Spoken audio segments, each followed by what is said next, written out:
Hi, Coach Ehrlich, Debt Free Squad. Wanted to share with you an article from USA Today on 5 rookie investing mistakes to avoid.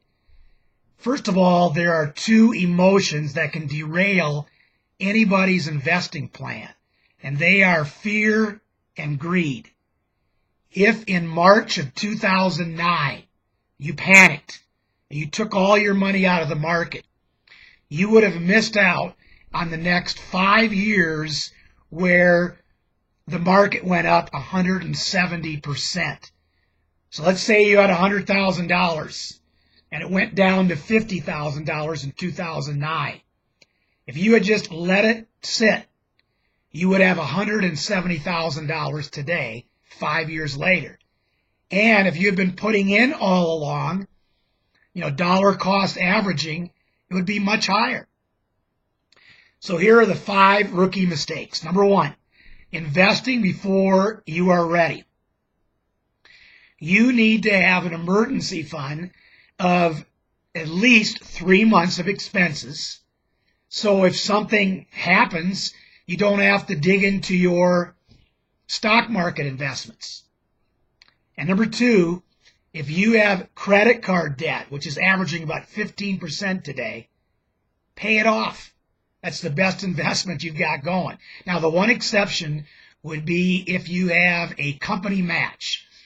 At the Air Force Academy, they match 5%.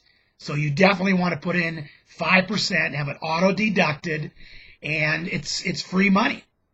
Number 2, not having a plan.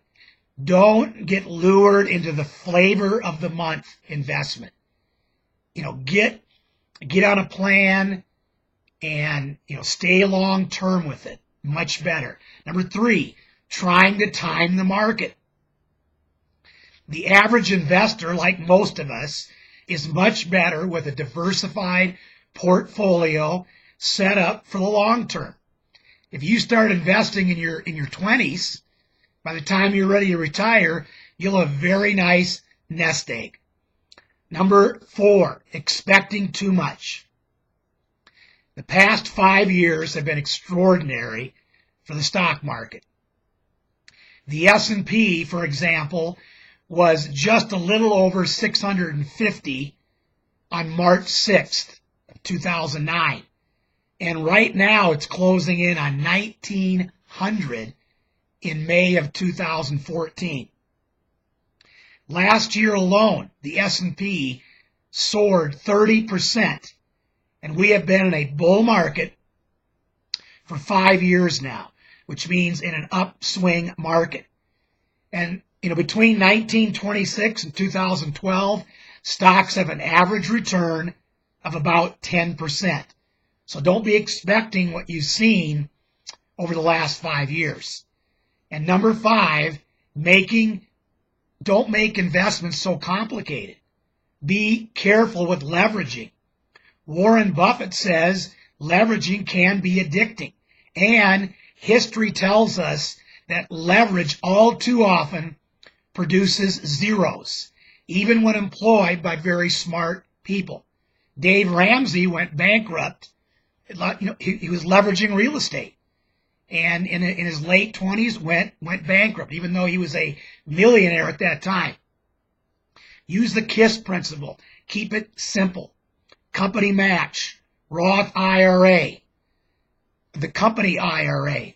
A good rule is 15% of your gross pay auto-deducted for investing, so you don't even miss it. Real estate is another way to diversify. And folks always need a place to live, and rents are always going to go up.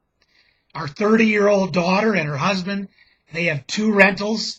One is completely paid for, and they're looking now to pay off their second one. Now, there's a lot of arguments both ways on that, but I'll tell you what, they have a lot less risk with no mortgages on those rentals. So, again, Robin and I, we for coaching on helping people get out of debt, and we'd love to work with you as an individual or as a couple. And hopefully you'll have a great week. Take care.